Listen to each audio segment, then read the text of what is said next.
Hugh Freeze says he wants a 3,000-yard passer. That would be that'd be great. You are Locked On Auburn, your daily podcast on the Auburn Tigers. Part of the Locked On Podcast Network, your team every day. Yes, welcome on into Locked On Auburn, your daily Auburn Tigers podcast. I'm your host, Zach Blackerby, and thank you so much for making Locked On Auburn your first listen every single day. Joining me as he does on Wednesdays, we're dapping it up with Darrell, Dapprich, Montgomery radio legend. We'll talk about everything Hugh Freeze said, including some of the newcomers that have popped off and seems like they're having a good start to spring, as well as the identity that Hugh Freeze wants to have on offense. But Darrell, Hugh Freeze says he wants a 3,000-yard passer for the Auburn Tigers, and we'll talk about some of the things that need to happen in order for that to be a thing. But I would also love a 3,000-yard passer in this Auburn offense. Yeah, I'd like to go back to what my hair looked like in college. It doesn't mean that it necessarily will happen, but I agree. I think here's the thing. If you get a 3,000-yard passer, you become an extremely explosive offense. And the reason why is I just think that the running game and the running back room and what you're going to get from a yardage standpoint with running backs is money in the bank. I think that's going to happen. I think you can count on that. Now, will those numbers go down somewhat if you have a 3,000-yard passer by just, the natural progression of things? I don't know. I think you're probably more effective running the ball if there's a threat of throwing it. It might open up some more running lanes. Or do you run it less if you're throwing it for 3,000 yards? I don't know. Well, you think it shouldn't matter. I think you just get more plays on offense, because if you're going to pass at that level, I think you convert on third downs more. I mean, how many times did Auburn go 3 and out last year? Too many to have an offensive-minded head coach and to have the running game that you had. Auburn went 3 and out way too often. And I think if Auburn's going to have a 3,000-yard passer, which it appears it'll be Thorne, we'll talk about some of his comments on Thorne versus the rest of the quarterbacks in a bit. But to me, I think Auburn can have a 3,000-yard passer and not really lose a whole lot of production in the running game, just because I think they're going to need to run more plays. And if they're able to eclipse a 3,000-yard passer, which would be one of the best passing seasons in the history of Auburn football, lower bar than we would all like. Sure, we all agree on that. But here's a question for you, Darrell. If Auburn has a 3,000-yard passer, how many games does Auburn win in 2024? All right, I'll answer that, and then I'm going to push back on the more play theory, and I'll tell you why. If Auburn has a 3,000-yard passer, they win at least 10. And that's why I think having a 3,000-yard passer, to be fully transparent, is unrealistic. I don't think it's happening, not in this quarterback room. Maybe eventually it can, but if Auburn was to have a 3,000-yard passer and we were to able to see that fantasy become a reality and that pie-in-the-sky dream happen, Auburn wins 10 games. Why it doesn't necessarily mean you get more plays and why it could hurt the running game, because in my opinion, to have a 3,000-yard passer, you better hit on some big plays, meaning the third play of the series, you go for a 70-yard bomb. You have to have some of those big chunk plays. Yeah, sure. So to do that, you're not going to have a 12-play drive. You're going to have a 4-play drive, which limits the amount of opportunities you can run the football. But you're still going to have more 12-play drives than you did a year ago. And still, like with total plays, if you go 3 and out, and okay, but you have a 4-yard drive where you have a 70-yard touchdown pass, to your credit, like I still don't think that really negatively impacts your total plays if you have these pop plays like you're talking about. But realistically, I think what would happen in order for that, you get more 20-yard passes. And those, I don't think Auburn's just going to explode off the bat. I don't know if they have a dude on this roster that can erupt for 70-yard explosive plays. And I know you're being a little hyperbolic when you say that, which I think you were. No, I'm just thinking of passers. I'm just thinking of guys that throw for a lot of yards. Yeah. If they don't, if it's not an offense that throws it 75% of the time and barely runs it, to have those kind of production from a passing offense, you have a ton of big plays where you go over the top and you get long bombs caught and slants that go for 70 yards. I mean, I see that too much. I get it. The 20-yard passes, the 25-yard passes, more of those will have to happen. But to throw for 3 bills, you better either throw it for 70% of the time or you better have a ton of big plays in there, is what I just think that's the matrix of the formula. Yeah, and like I said, we'll talk about identity more later, but Hugh Freeze was asked about offensive identity, and he said, okay, when we were at our best, we were running it about 55% of the time and passing it for about 45% of the time. So to your point, what you're saying, that's a good ways off of 70% of the time. And so just looking at what Thorne did last year, 1,755 yards. Auburn as a team passed for 2,100 yards. And you just think if Auburn was able to pull that off, and he did say that the wide receiver, they got to get the wide receiver room right.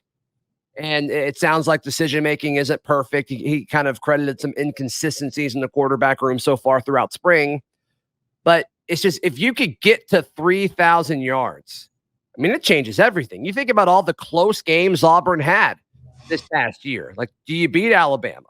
Do you beat Ole Miss? Do you beat Georgia? And the answer to those things is yes. Yes, if you have 900 more passing yards just as a team, you beat those, let alone 1,300 more from your starting quarterback. Now, does it drop off other places? Possibly. I think with the makeup of Auburn's team, I don't think it'll drop off tremendously. I really don't. But it's a great goal to have. And obviously, Hugh Freeze and every Auburn fan and every person watching this show wants that to happen. There's just a lot of things that would really have to click in the right direction and get aligned quickly in order for that to happen. I disagree that it's a great goal to have with this team, and let me explain. Ooh. I don't think you put a round peg in a square hole and go away with what your identity is and what you're strong at. Don't force things just because you have a certain mindset that a 3,000-yard passer is what you want and it's important. That's great if you have elite receivers, an elite quarterback, and an average or mid running back room. But if you have a running back room like Auburn has, then you dance with who brung you and you play to your strengths. And if that means running it 50% of the time, then you run it 50% of the time because that's what you're good at. Don't go away of what you're good at just because you want to achieve something else that you think is more important, or you have this kind of philosophy that we better do this. You don't have to if you're not good at it. And so it's similar to on defense. If Auburn had a ton of undersized defensive linemen and they strategically schemed up certain defensive plans and certain things that exposed said defensive linemen because a defensive coordinator had a philosophy or a mindset or a worldview that this is important. Yes, a 3,000-yard passer is great if you have the personnel to match that. Yeah. And right now, Auburn's got the kind of personnel to go for 2,000 on the ground. Go to that. Play with that strength. Control the ball. Control the clock. Long, sustained drives. Mm-hmm. If you score, you score. They don't draw a picture of 7 on the scoreboard. They just put 7 up there. So until Auburn gets to a point where they have elite receivers and elite quarterback, you're foolish to try to force a mindset of we better have a 3,000-yard passer. And I don't think they're going to change the offensive philosophy to do that. I don't think you'll ever see Hugh Freeze with this stable of running backs throw it 65% of the time. It ain't happening. And if it does, then we got a problem with our head coach. 2,400 yards on the ground for Auburn last year. We'll see if that number trends up or down. Peyton Thorne was 515 of those. I do anticipate that number going down. We'll see. But you've got your dark to see Thorne throw for like 2,250, 2,500, and then Auburn rush for 2,500 because then you achieve balance. And balance is beautiful because balance wins you football games. I would take 2,500 passing yards by Peyton Thorne right now. Right now. Amen. And if you rush for 2,500, you go from 4,200 yards of total offense to 5,000 yards of total offense. Those extra 800 yards is the difference between 7 and 9 wins, in my opinion, if you achieve that balance. Yeah, you think about going to Lexington and playing Kentucky on the road. You think about going to Columbia and playing Mizzou. You think about hosting Oklahoma.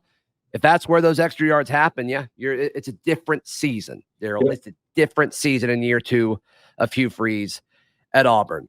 All right, he talked about an identity on offense, and we hinted at that a little bit. We'll jump more into that, as well as some newcomers that he gave some love publicly at his press conference. All that's coming up and more right here on Locked On Auburn. Today's show is brought to you by our new friends at Better Together. Better Together, it's the first cooperative daily fantasy application. Better Together, it offers a familiar experience for existing daily fantasy sports with a social twist. Their big thing is, all right, we all have our group chats where we predict games or, talk about sports all the time and maybe say, hey, I got, so-and-so at this line. Well, Better Together, it puts your group chat to the test. It shows the synergy from working together and gives you better chances of winning than going at it alone. It's all about the team. It's a way to stay connected with friends when gone are the days of watching sports together in person. Better Together kind of helps fill that gap. I actually started playing Better Together last week to kind of get a feel for the app before I talk about it. So you link up with a friend, you add a friend within the app, and then you guys can kind of collaborate on what you want that slip to look like as far as different picks. So it's very, very cool. Download Better Together right now, BETTOR, Better Together right now from the App Store, and sign in using promo code LOCKEDON, LOCKEDON, for a free $5 entry into the NCAA basketball contest. Remember the code LOCKEDON because winning alone is fun, but it's better together. Today's show is also brought to you by our friends at eBay Motors. eBay Motors, passion, drive, and patience is what brings home the winning trophy. It's also what keeps your ride or die alive. With over 122 million parts for your car, you'll always find exactly what you're looking for. And with eBay Guaranteed Fit, your part is guaranteed to fit your ride every time or you get your money back. Look, I can't imagine buying a car part from anywhere other than eBay Motors. Makes me mad even thinking about it. So with all the parts you need at the prices you want, it's easy to turn your car into the MVP and bring home that win. Keep your ride or die alive at ebaymotors.com. Eligible items only. Exclusions apply. eBay Guaranteed Fit only available to U.S. customers. Darrell Dapprich hanging out with us as we dap it up on this Wednesday. I want to stay on the comments that he made at the start of his press conference yesterday. He, of course, being Hugh Freeze, about being asked, okay, last year you wanted an offensive identity. And I don't know if Auburn really ever found an offensive identity last year. There definitely were times later in the season where they felt like they were better at running the football, which the stats said that all year long, but it seemed like early on they wanted something else. And I don't know if they were trying to force Peyton Thorne to be more comfortable in the offense or figure out which wide receivers would step up before conference play really picked up. I don't know. I think there's strategies for all of that. I don't know if I agree with it, but I get why it was done that way if that was the intention. This year, you've got to think, Darrell, that they're going to go into the season with the identity being like what you just said, what the roster is built for offensively, and that is running the football with Jarquez Hunter, with Damari Austin, with Brian Batty, Jeremiah Cobb. And look, we didn't even mention this, but like the offensive line this year, in my opinion, is built more for rushing the football. And you look at these tackles with Percy Lewis and Too Tall Miller, and then scooting Dylan Wade inside. Like, to me, this offensive line should be able to clear some paths for these running backs. Lean into it. Let that be your identity. Yeah, and I think the one good thing about that is Percy Lewis was also a really highly rated pass protector. So if you have to, 100%. If you have to, throw the ball and you're forced in throwing down situations, then he's there. 3 sacks all year allowed last year, I think, by Percy Lewis. Yeah, his PFF grade was off the charts with that. Yeah, his stuff's pretty good. Yeah. I think that you go to your strengths and you go to your personnel and you go to your roster makeup. And if you look up and down your roster and you say, we've got an offensive line that's really good, run blocking, and we have some tight ends that we can throw in that are run block only, and we have extremely good running backs. Oh, and by the way, we have a quarterback that showed the propensity to be able to run the football too. And I know they keep saying we want him to run less, but that goes back to if that's one of your strengths and if that's one of his attributes that is good and positive from a metric standpoint, let him run the football, because Auburn looked really good when Peyton Thorne looked really good running the football. I mean, again, I go back to that Arkansas game where he set the tone with trucking that dude at the 3-yard line, and the now famous picture where he looked back at him, looking down, looking down on him, disrespectful as all get out. Yeah, that was a Chad Baker Mazzara moment for Peyton Thorne, where it just propelled Auburn the rest of that game. And so I think that I'm not saying you go get your quarterback beat up, but if he's effective running the football, and if people start keying on the running backs on that read, and he pulls it and goes for 30, 40 yards, keep doing it. Don't go away from it. If it worked last year, do it, because he has that attribute to run. He did, and he's tough. Look, to his credit against Alabama, he ran himself into the ground for that team. Yeah, that was one of his better games, actually. And I know that pick shows up on there, but it's like the game was over. Like that wasn't really on him. But yeah, I'm with you. And I do wonder. I was about to say at this point last year, but he wasn't here a year ago. But like going into the season, did they know, they being the coaching staff, did the coaching staff know that he would be as effective as he was with his feet? And we'll never truly know the answer to that. My guess is no. My guess is probably not. Right. But because they're not going to let quarterbacks run in practice, they blow the whistle. So like, you didn't know Cam Newton could run it like he did in 2010. That is well documented. They held everything back in spring. Here's what I think. So you just compared Peyton Thorne and Cam Newton. I just want to point that out. I compared not knowing in the spring. I compared. Please, that's going to be out there all over social media now. I did not. I compared the mindset that you don't know what you have until. I'm just giving you a hard time. But no, here's the other thing. I think you go from maybe running him last year out of necessity. Auburn didn't know it until it happened out of necessity. Yeah. You go from necessity to design. You go from, we're going to design some plays to keep the defense off balance because we know he's got good legs, instead of he's running for his freaking life, or the play breaks down, the pocket breaks down, and he takes off for 30 yards. It'd be nice to go from the necessity to the design model where you draw up some and then throw off that. I mean, again, that where you pull it to Jarquez and step back 2 yards, the slants are there all day. You see so many teams do that. It's like taking candy from a baby.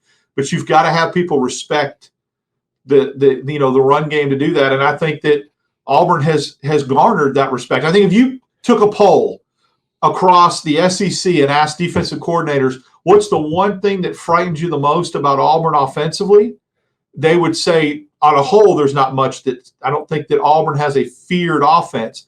But the one component, they would say their running game and their running back room and probably their offensive line. So maybe Rivaldo Fairweather, maybe, exactly. But if that's the case, and if that's the thought process by defenses, and they're going to try to take that away from you, then just by design, you should be able to throw it a little bit more effectively, right? Because they're telling you, throw it.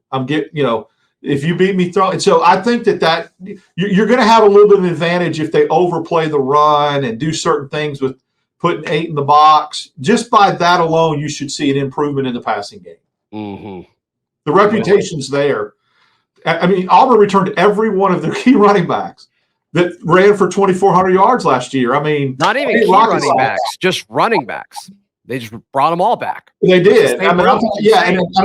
You got 4 guys, right? I mean, 4 guys that can carry the load from a running back perspective. So, yeah, 5 if you count Sean Jackson, which a lot of Auburn fans want to. So, yeah, I think the fact that he's the 5th best back on the team, like you take that. You take that. So the identity and what Freeze said is, Auburn was at their best when they were running at 55% of the time, passing at 45% of the time. I have a question for you, Zach. I have a question for you. Okay. So all 4 running backs that were key contributors last year, Cobb, Batty, Austin, and Hunter, all came back. All came back to the team. Why would you do that if you didn't have some sort of feel or guarantee that your offense was going to be running back centric? Thoughts? Yeah, I think Jarquez Hunter was probably promised some things, or at least given some love and saying, hey, you're going to be a part of this moving forward. Damari Austin had to feel good about the direction the season was going before he got injured. Unfortunately, he didn't miss as much time as some people thought he would. which is great. And so, you got to think the reps are there. Cobb is interesting to me because it's like for him to be so good, what kind of role can he have? Is he the third back in all of this?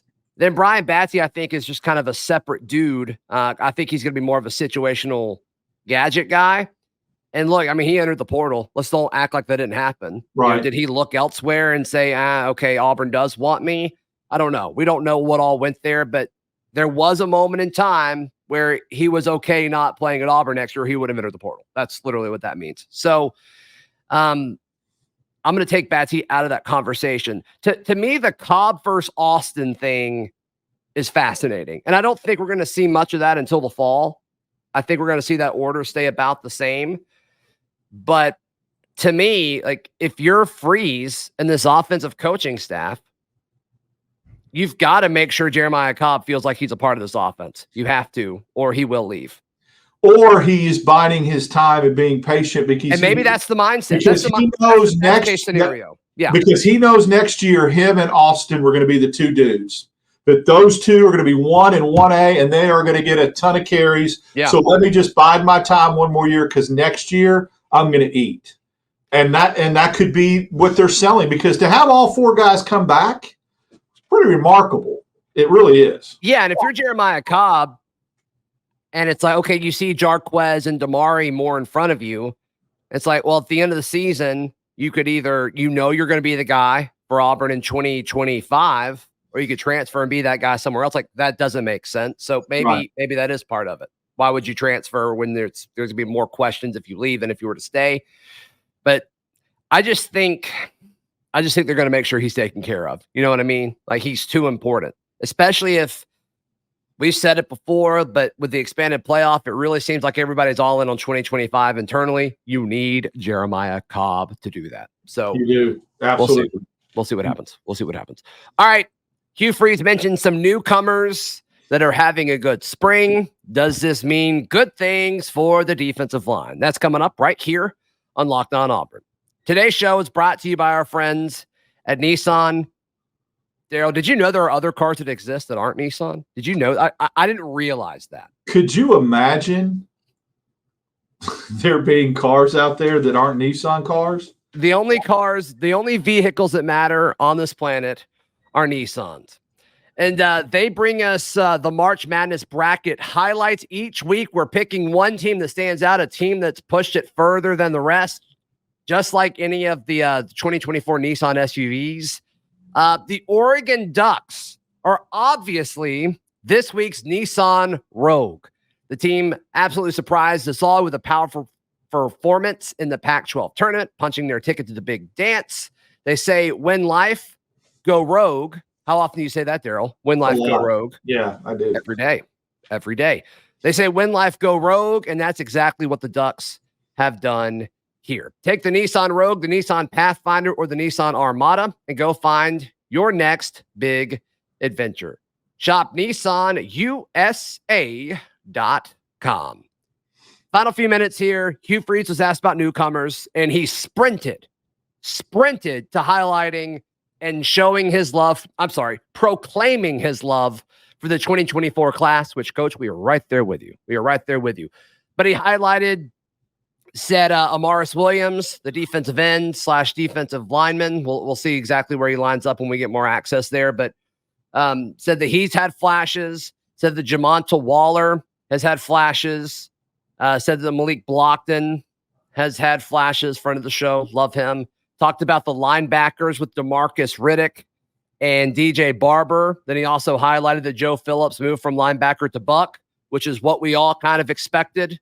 Actually happened quicker than I thought. I wonder if that was more out of necessity. He said it was his natural position, but we knew that going into it, and he still started at linebacker. So I don't know. That's interesting to me. And then after that, he kind of took a breath and he said, and look, let's take a peek at the guys that we signed last year in the defensive back room. And he highlighted Tyler Scott and, of course, Kayan Lee. So of those names, Darrell, which one of those stands out to you the most? Amaris Williams. Here's why.